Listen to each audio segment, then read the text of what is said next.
A millionaire CEO was rushing into a hospital, until a crying little girl stopped him with 5 words that changed his life forever.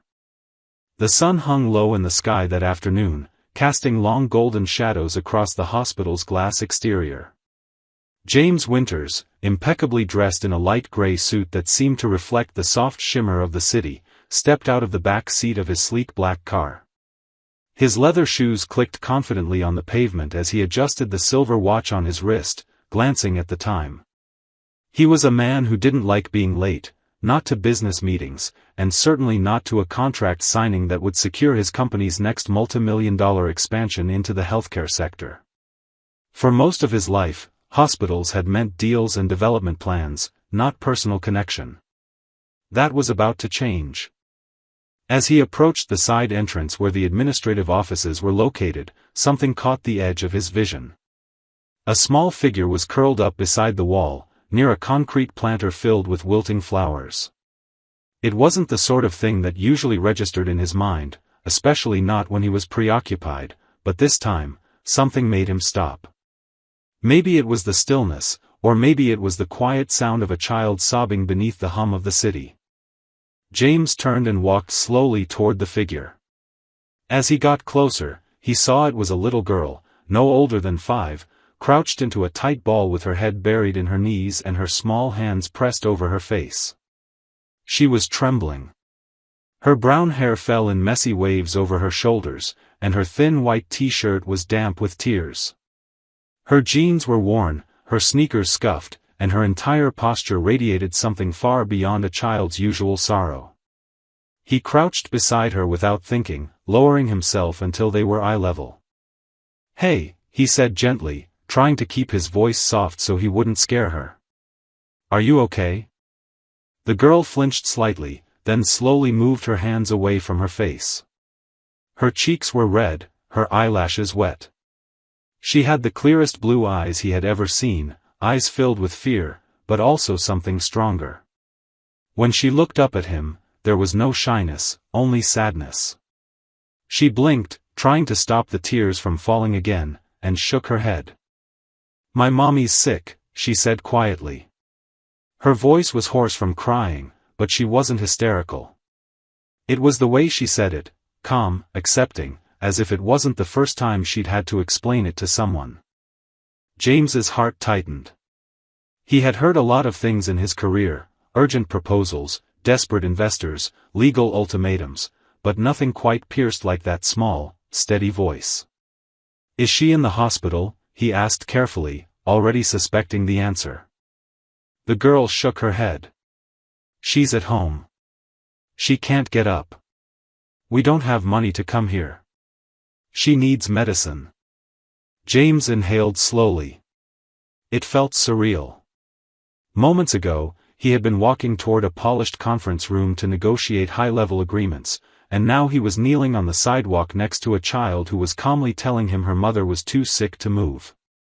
He glanced around, almost expecting someone else, anyone, to step in, to claim responsibility, to fix this. But there was no one. Just the two of them, surrounded by busy people too distracted to notice the world breaking for someone so small. He looked back at her. "What's your name?" "Lily," she answered. "Lily, my name is James," he said. "Would it be okay if I walked you home to see your mom? Maybe I can help." She hesitated, studying him with a seriousness beyond her years. After a pause, she nodded. "Okay." James stood up and held out his hand. She took it without fear. It was small and slightly cold, but she held tight, and for a moment he felt an odd weight settle in his chest, not burden, but responsibility. They walked quietly to his car. His driver, clearly confused, opened the door without a word as Lily climbed into the back seat, still clutching James's hand. As they drove away from the hospital, James canceled the meeting with a short text. The deal could wait. Whatever was happening next, he already sensed it was going to matter more than any signature ever could. The car ride was quiet, but not uncomfortable.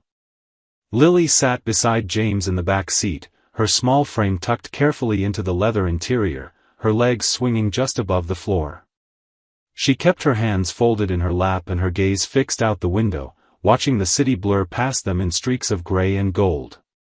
James stole glances at her as they drove, trying to piece together what could have possibly led to such a young child being alone outside a hospital, calmly asking for help like she had rehearsed it 100 times. She didn't look scared anymore, just tired, like someone who had grown used to carrying weight that wasn't hers to hold. He had instructed the driver to follow Lily's directions, which were surprisingly precise. "Turn left at the blue mailbox," she had said, and then later, "There's the bakery with the green awning. We live behind that." It was a part of the city James had never really noticed: rows of old duplexes, peeling paint on the siding, broken bicycles scattered in front yards, and laundry lines that sagged under the weight of everyday life. It was clear this was a neighborhood struggling to hold itself together, and James felt out of place in his tailored suit and polished shoes, a man built for boardrooms and glass elevators. When the car came to a stop, Lily opened the door herself and stepped out with quiet confidence. James followed her up a narrow concrete path lined with cracked flower pots and overgrown weeds. She didn't need to knock. She simply turned the handle and walked in, calling softly, "Mommy, I'm home." James hesitated at the threshold before stepping inside. The air smelled faintly of dust and something medicinal, and the small living room was dim despite the afternoon light trying to push through the curtains. There were toys in the corners, a stack of unopened mail on a side table, and a couch that sagged under the weight of someone lying motionless beneath a threadbare blanket. The woman stirred at the sound of Lily's voice. Her eyes fluttered open slowly, and her head turned slightly toward the door. She was young, no older than her mid-30s, but looked worn down by exhaustion and illness. Her cheeks were hollow, her skin pale, and her dark hair clung to her forehead in damp strands. When she saw James behind Lily, confusion flickered across her face. "Who?" she began, her voice barely more than a whisper. Lily stepped beside her and gently touched her arm. "This is James. I met him at the hospital. He wants to help." The woman tried to sit up, but her body protested, and she sank back into the cushions with a wince. James crossed the room quickly and knelt beside the couch. "Please, don't strain yourself," he said. "I'm not here to cause any trouble. Lily found me, and I just want to help if you'll let me." She looked at him with wary eyes, still trying to process the situation. "Why?" she asked simply. "Why would someone like you want to help someone like me?" James didn't have an easy answer. He glanced at Lily, who had sat down beside her mother and was holding her hand. "Because your daughter was sitting outside a hospital, alone and crying. Because she told me you were sick. And because, for the first time in a very long time, I couldn't walk away." The woman stared at him a moment longer, and something in her expression softened. She closed her eyes, exhaled slowly, and nodded. "My name is Sarah," she said. James stood and looked around the apartment, trying to assess how bad things were. The place wasn't filthy, but it clearly hadn't been cleaned properly in weeks. He noticed empty prescription bottles on the table and a box of cold crackers and canned soup on the counter, likely the only food left in the house. He turned back to her. "What exactly do you need? What are you sick with?" Sarah swallowed hard before answering. "I have lupus. It's been manageable for years, but lately it's gotten worse. I can barely get out of bed most days. I had to quit my job. I can't afford the new medications, and the free clinic is full for weeks. I didn't know what else to do." James took a breath. It was worse than he'd imagined. "You need treatment. Real care. I can get you into one of the best hospitals today. I'll pay for it. Everything." Sarah shook her head weakly. "I don't have anything to give you in return." "I'm not asking for anything," he said gently. "Except maybe your trust." She looked at Lily, then back at him. There was a long silence, and then finally, she gave a tired, almost broken nod. Okay. That night, James arranged for a private nurse to come and evaluate Sarah's condition.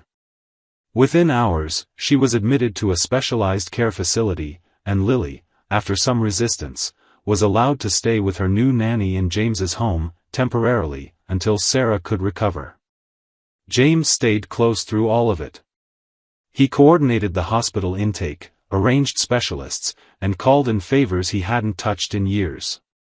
He didn't fully understand why he was doing all this. He only knew that something had shifted in him the moment Lily looked up with those tearful eyes and asked for help.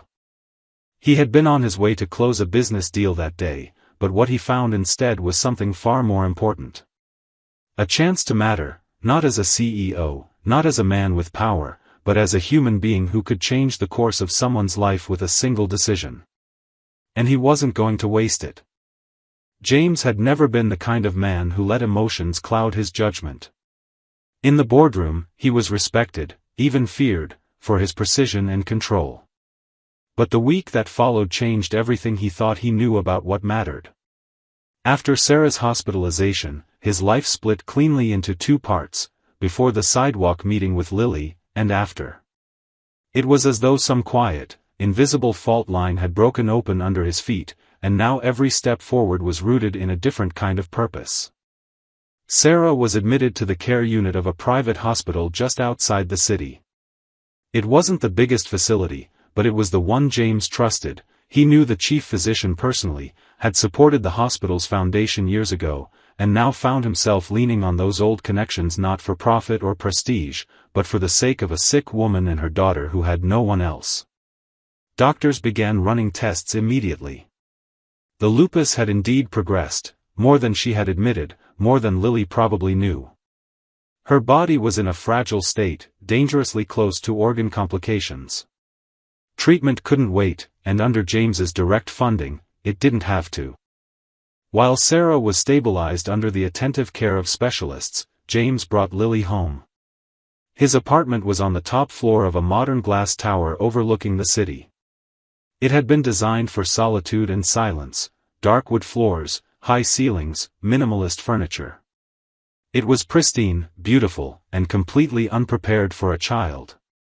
He realized that almost immediately when Lily walked in and looked around like she had entered a museum, not a home.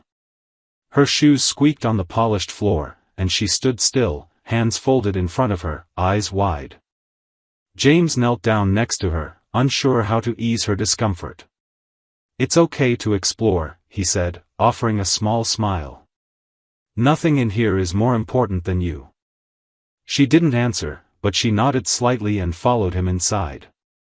Over the next few days, James did something he'd never done before. He adjusted his world to fit someone else's needs. He brought in a nanny, Olivia, a kind woman in her 50s with a warm laugh and endless patience, who had once worked for one of his board members. He ordered a twin bed, soft pillows, blankets with stars on them, a shelf filled with books and dolls, and tiny sneakers that actually fit her. He let Lily pick the color for the rug in her room. She chose purple. But there were deeper adjustments too, ones that had nothing to do with furniture or schedules. For the first time in his life, James woke up to an alarm set not for work, but for school drop-offs and breakfast. He learned how to make oatmeal without burning it, how to braid hair, badly, and how to decipher the subtle meanings behind Lily's quiet moods. She never threw tantrums. She never made demands. But he began to notice when she stood too still, when her eyes darted toward the door more often than usual, when she hugged a stuffed animal a little too tightly. These were the signs of a child who had spent too long worrying about someone else's survival. He spoke to her gently, every day, and let her decide when to speak back. She began telling him little things, what her mom liked to cook before she got sick, how she used to sing at bedtime, the name of the stray cat that sometimes visited their old window. One night, as he tucked her in, she whispered, "Do you think Mommy's lonely without me?" The question shattered him. He sat by her bed and said, "No, sweetheart.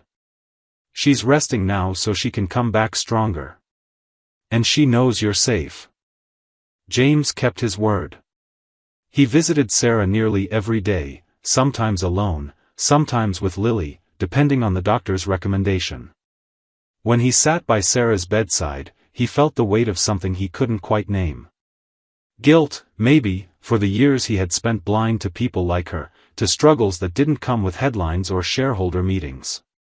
And yet, as he watched her heal, slowly, painfully, he also felt something else, reverence. Sarah was resilient. She was raising a daughter with more grace and strength than he could understand, even as her body betrayed her. On the 5th day of her treatment, Sarah opened her eyes and smiled at him for the first time. It was a tired smile, but it wasn't guarded. "You've done more in a week than anyone has in years," she said. James sat back in the chair beside her and answered quietly, "She's a remarkable little girl." I couldn't walk away. Sarah studied him for a long moment, her eyes tracing the changes in his face, the way his expression softened when he talked about Lily, the way he sat closer now, less like a visitor and more like someone trying to belong. "She likes you," she said finally. "That doesn't happen easily." "I know," he replied. "I don't want to let her down." Sarah looked away, her voice barely above a breath. "She already lost her father once. She doesn't know that. But I do." James froze, the words sinking into him like ice. He wanted to ask what she meant, but she had already closed her eyes again, her body giving in to rest.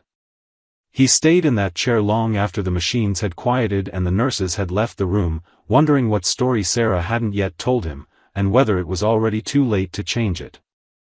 The following days passed with a heavy sense of anticipation. James couldn't shake the feeling that Sarah's last words to him, about Lily's father, were more than a passing comment. They echoed in his mind during board meetings, while answering emails, and even when he was making Lily's breakfast in the early morning light.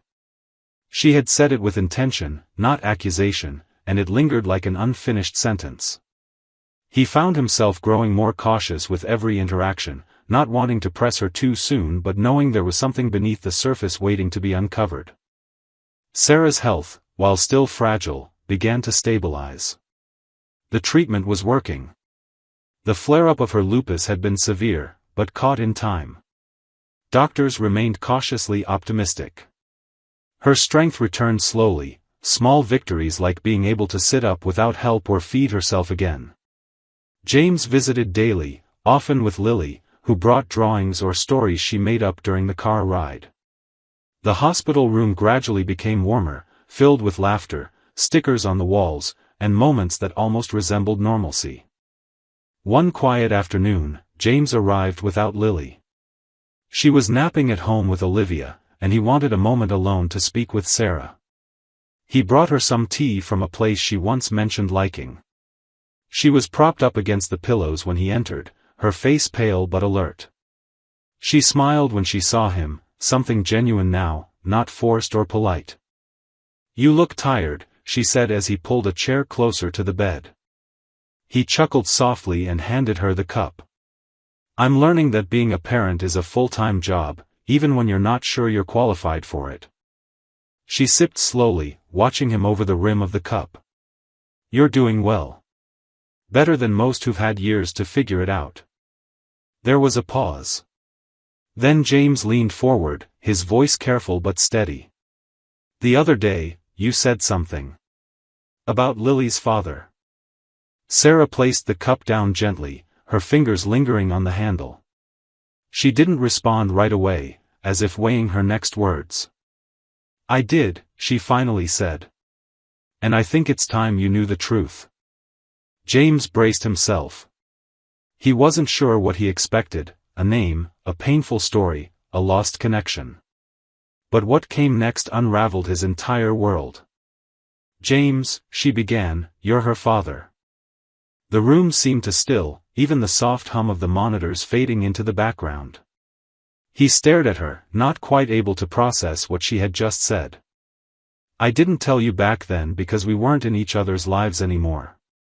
I didn't know how to reach you, and to be honest, I didn't believe you would care," she continued. "We were over. I found out I was pregnant a few weeks after everything ended. I thought about calling you, writing, something. But I was scared. And then life moved forward, and I convinced myself I had made the right choice." James sat back slowly, the weight of her words pressing against every part of him.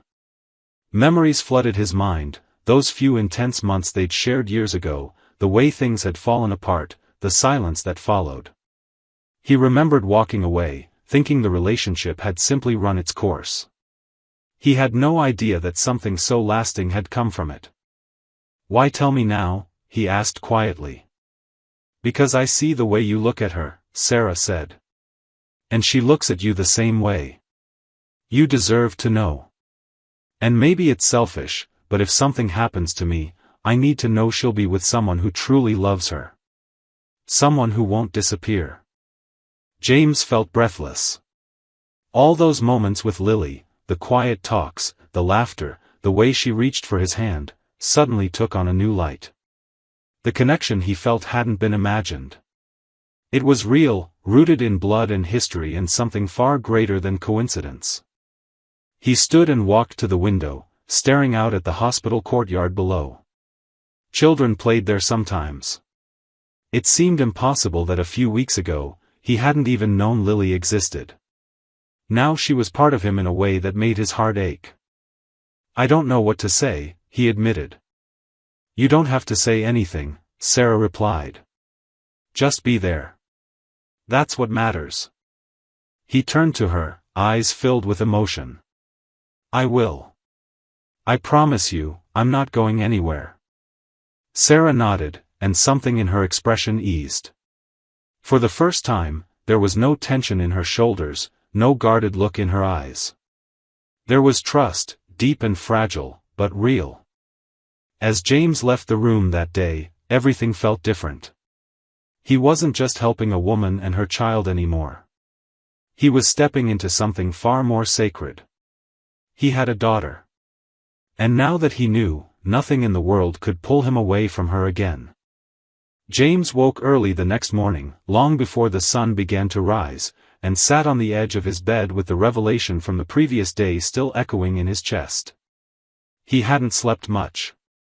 His mind had cycled through every moment he'd shared with Lily since the day they met, replaying her smiles, her quiet trust, the way she looked at him with those unmistakable blue eyes, his eyes. Now that he knew the truth, everything about her made sense in a way it hadn't before, and the weight of it was both overwhelming and grounding. He had a daughter. Not just in a metaphorical sense, not a symbolic bond that had formed over time. Lily was his child, and the past 6 years of her life had passed without him. It stung more than he expected. He had missed her first steps, her first words, the way she clung to her mother's hand on the first day of preschool. But worse than missing those moments was knowing that Sarah had endured all of it alone, carrying not only the burden of illness but the full responsibility of raising a daughter without support. He wanted to be angry at her for not telling him, but he couldn't summon it. He could only imagine the fear and uncertainty she must have felt, especially back then, when he was a different man. More closed off. More selfish. Maybe she had been right to protect Lily from that version of him. But things were different now. He was different now. Later that morning, as Lily sat across from him at the kitchen island, spooning cereal into her mouth while still half asleep, he studied her with a new kind of wonder. She looked so small in the oversized chair, her messy hair sticking up in every direction, wearing one of the cartoon pajamas Olivia had picked out. She caught him staring and tilted her head. "Why are you looking at me like that?" she asked, her voice light and curious. James smiled. "Because I'm lucky," he said simply. She grinned back, not quite understanding but liking the answer. "I'm lucky too. Olivia says you make the best pancakes." James laughed and promised to prove it that weekend. But inside, his heart ached to say the words that now sat on the edge of his tongue, "I'm your father. I love you. I will never leave." But it wasn't time yet. Sarah had asked for space, had asked him not to rush the truth, to let Lily continue building their bond naturally until she was ready to hear it in full. And James respected that. He would wait, no matter how much he longed to say it. He spent the next few days juggling business obligations and parenting with an intensity that surprised even himself. Somehow, contracts and profit margins felt dimmer now, less urgent than teaching Lily how to tie her shoes or helping her draw dinosaurs on the living room floor. He still handled work, he had to, but his priorities had quietly shifted. His team noticed. His assistant mentioned he seemed more present, more calm, and for once he didn't brush off the compliment with a joke. He simply said, "I have something worth coming home to now." Sarah's condition improved steadily. With proper care and rest, her body responded better than the doctors had hoped. She was still weak, but she no longer looked like someone fading. Her eyes regained their alertness, her voice its steadiness. During one visit, she asked to speak with James alone while Lily played with the hospital's therapy dog in the garden. "I've been thinking a lot about what happens next," Sarah said, her fingers nervously picking at the blanket. "I can't undo the years you missed, but I want you to have the chance to catch up." James leaned forward. "I want to be in her life. Not just now. Always." Sarah nodded. "Then I think we should start preparing to tell her. Slowly. You've already become her favorite person, and I don't think it will shock her. She's very intuitive." He smiled gently, relief washing over him. "I've wanted to say it since the moment I found out." They agreed to wait a few more weeks, until Sarah could come home, until Lily could hear it in the comfort of their shared space, not the sterile walls of a hospital. And so, James doubled down on showing up for Lily in every way possible. He picked her up from school. He sat through dance classes. He let her paint on his shirt when she insisted he be her art project. And at night, when she finally drifted off beside him on the couch after a movie, he would sit for hours just watching her, marveling that something so precious had come into his life in such an unexpected way. And every night, he whispered the same promise under his breath, knowing she couldn't hear it yet, but believing that one day soon, she would. "I'm here now.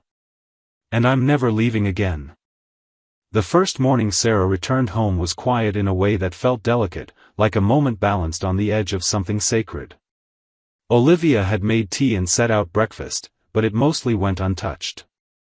James had taken the day off completely, silenced his phone, and cleared his calendar. He stood in the hallway outside Lily's room as Sarah knelt beside her daughter, brushing her fingers gently through her hair, her voice soft and soothing. Lily had barely let go of her since she'd arrived. She clung to Sarah with the unspoken fear of losing her again, and Sarah responded with endless patience and calm, never once pushing her away. James watched from the doorway, giving them space, but Sarah waved him in with a small smile. He stepped forward, sitting beside them on the floor. Lily looked up at him, her face full of contentment now that both of them were there. "Can we stay like this forever?" she asked sleepily. James chuckled, looking at Sarah. "We'll do our best," he said, and he meant every word. Later that day, after Lily had fallen asleep on the couch with a book pressed to her chest, Sarah sat with James on the back patio. The evening was still and warm, the golden light catching the edges of her hair. She looked stronger than she had in weeks, though still thin, her movements careful. She sipped her tea slowly, her gaze fixed on the horizon. "I've been thinking about how we'll tell her," she said quietly. "She's already started asking questions. About how we met. Why we're spending so much time together now." James nodded, his hands folded between his knees. "I think she already knows, somewhere inside. She just doesn't have the words for it yet." Sarah turned to look at him. "She's going to be okay, isn't she?" "Yes," James said without hesitation. "Because she has you. And now she has me." That night, the three of them sat together on the living room floor, surrounded by markers and construction paper. Lily was in the middle of creating an elaborate, get well card, even though Sarah was sitting right beside her. She insisted it was for when her mom was extra better. James was helping cut out shapes, though his skills with scissors were questionable at best. Sarah laughed at his crooked stars, and Lily said they were perfect anyway. The moment felt so ordinary, so domestic, and yet to James it was extraordinary. This wasn't just something he was witnessing. He was part of it.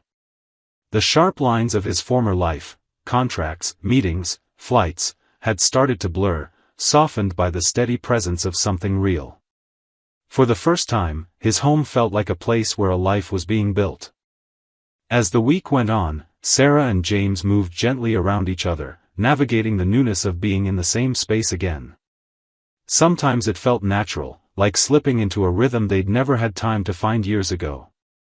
Other times, there was hesitation, pauses where old wounds hadn't fully closed. But they talked. Honestly. About the past, about the time lost, about what forgiveness looked like in the context of a second chance. James asked her if she regretted not telling him sooner, and she admitted that she had, many times. But she also said that the version of him she sees now, the man cooking breakfast, sitting through Lily's school assemblies, reading bedtime stories twice just because she asked, was the man she had always hoped he could be. And that was enough. One evening, as Lily curled into Sarah's lap during a movie, James sat across from them, his chest full of everything he hadn't had words for. When the credits rolled and Lily had drifted off, Sarah motioned for him to sit beside her. He did. She looked down at her daughter, then up at him, and simply said, "Tomorrow." He understood. It was time. The next day would bring change. The truth, once spoken aloud, couldn't be taken back. But it would also bring clarity. And love. And a family not born of plans or perfection, but of choice, of showing up, again and again, for the people who needed you most. The morning began like most others had since Sarah returned home, quiet, gentle, with the soft sounds of breakfast being made and sunlight leaking through the curtains. James had risen early, though he hadn't slept much the night before. The weight of what was to come pressed against him, but it wasn't a feeling of dread. It was anticipation. Something long overdue was finally going to be made right. He looked at the small stack of drawings Lily had made over the last few weeks, pictures of the three of them holding hands, of hearts, of her and Sarah in stick figure form under a smiling sun. His favorite was one she'd drawn of him in a superhero cape with the word James misspelled beneath it. He kept that one in his briefcase now, even though he rarely carried it anymore. He had stopped needing to escape into work. This was where he belonged. Sarah was already awake, sitting at the edge of Lily's bed, softly brushing her daughter's hair back from her forehead. Lily stirred as James entered, stretching and yawning, her small arms reaching out to both of them like she'd done this every morning of her life.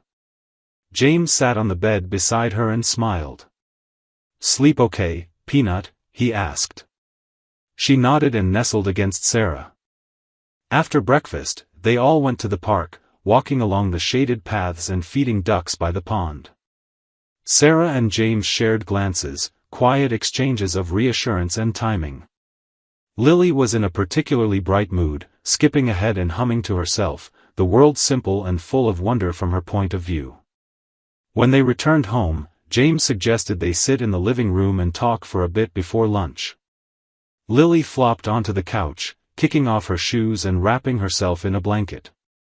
James sat beside her. Sarah sat across, her eyes steady, her voice calm. "Sweetheart," Sarah began, "can we tell you a little story today? About us, about something special?" Lily blinked, curious but not alarmed. "Okay," she said, hugging her knees to her chest. James took a slow breath, searching for the right words. "Do you remember when we met? Outside the hospital?" Lily nodded. "You found me when I was crying." "I did," he said gently. "And I've been with you ever since because I care about you so much. But there's something even more important I want you to know." Something we didn't tell you before because we were waiting for the right moment. Lily tilted her head, watching him closely now. You know how you've always just called me James, he said, his voice soft. Well, there's another name you can call me too. One that's even more special. She frowned, confused. What name? James's throat tightened. He glanced at Sarah, who nodded, then turned back to Lily. You can call me Dad. Because I'm your dad, Lily. I always have been. I just didn't know until recently. For a moment, the room was still. Lily didn't move. Her face was unreadable, her small brows furrowed in concentration as if she was replaying every moment they'd shared, every time he had kissed her forehead, helped with her homework, tied her shoes. She looked at Sarah, who gave a slow, loving smile. It's true, baby, she said. He's your real dad. Then Lily's eyes filled with tears, not of pain, but something softer. She stood up slowly and walked over to James, her lower lip trembling. You're really my daddy, she asked, her voice barely above a whisper. James opened his arms, his own eyes stinging. Yes. I'm your daddy. She didn't say anything more. She just threw herself into his arms, pressing her face into his chest, and he held her as tightly as he could without making her feel crushed. Her small body shook against him, and he realized she'd been waiting for this in her own way. Somehow, she had known. Somehow, she had always hoped. After a long moment, she pulled back, wiped her cheeks with the back of her hand, and said, Then I want to be called Lily Winters. James laughed through his tears. Deal, he said. You already are. That evening, as they sat around the dinner table, everything felt new and yet perfectly familiar. Lily kept looking at James like she was memorizing every detail of his face again, as if seeing him for the first time. She called him Dad twice, quietly, experimentally, and each time he smiled so wide it nearly broke him. Sarah looked at them both with eyes full of quiet victory. She had carried the secret for so long, afraid of what would happen if it ever came to light. But now, watching her daughter beam with something that looked a lot like peace, she knew it had been worth waiting for the right moment. As the sky turned to dusk and the first stars appeared, Lily climbed into James's lap and curled against him, sleepy from the day but not wanting to let go. I'm glad you found me, she whispered. James kissed the top of her head, his voice barely audible.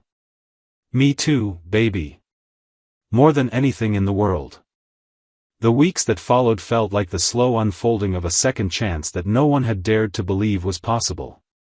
With the truth finally spoken, everything between James, Sarah, and Lily seemed to shift into a new, brighter rhythm. There was no need for careful glances anymore, no pauses between affection. The barrier had fallen.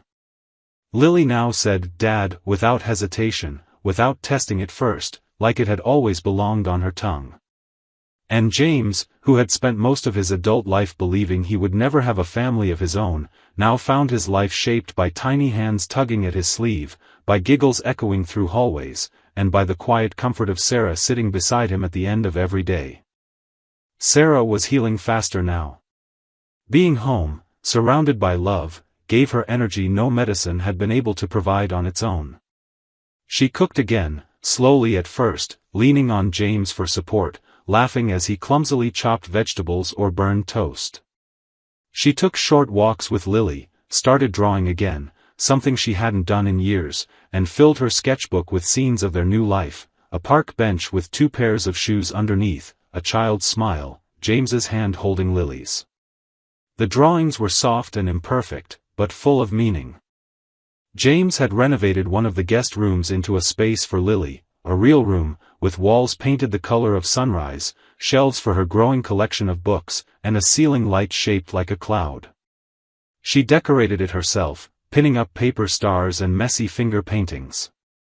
It wasn't polished or coordinated like the rest of the house, but it was alive. And now, so was the home. Every Friday night became tradition, pizza on the living room floor, a movie, and the three of them piled onto the same couch with Lily squeezed between them like the center of their universe.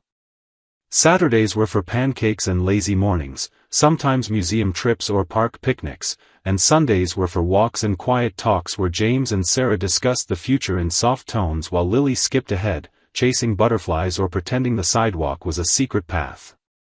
They were simple things, ordinary things.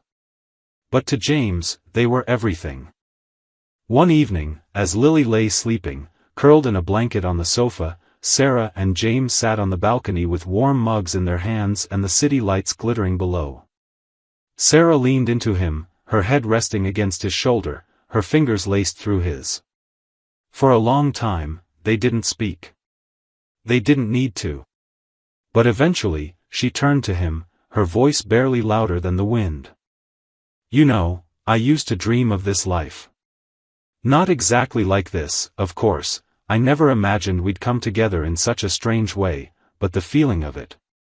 The peace. The safety. The love.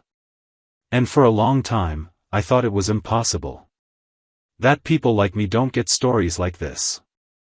James kissed the top of her head gently. "Maybe we don't get perfect stories," he said. "But we get real ones. And that feels even better." She smiled, a tear slipping down her cheek, not from sadness, but from fullness. "I don't want to waste any more time." "Neither do I," he replied. And he meant it.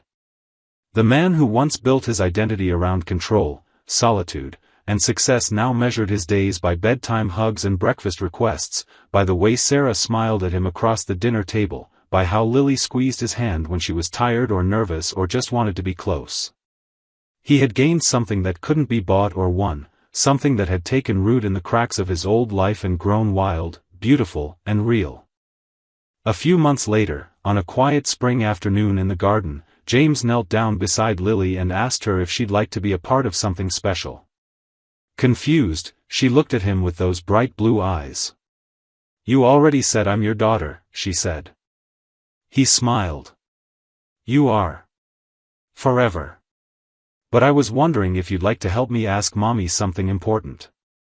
When Sarah came outside, Lily ran to her, holding a small ring box in her hands and grinning from ear to ear.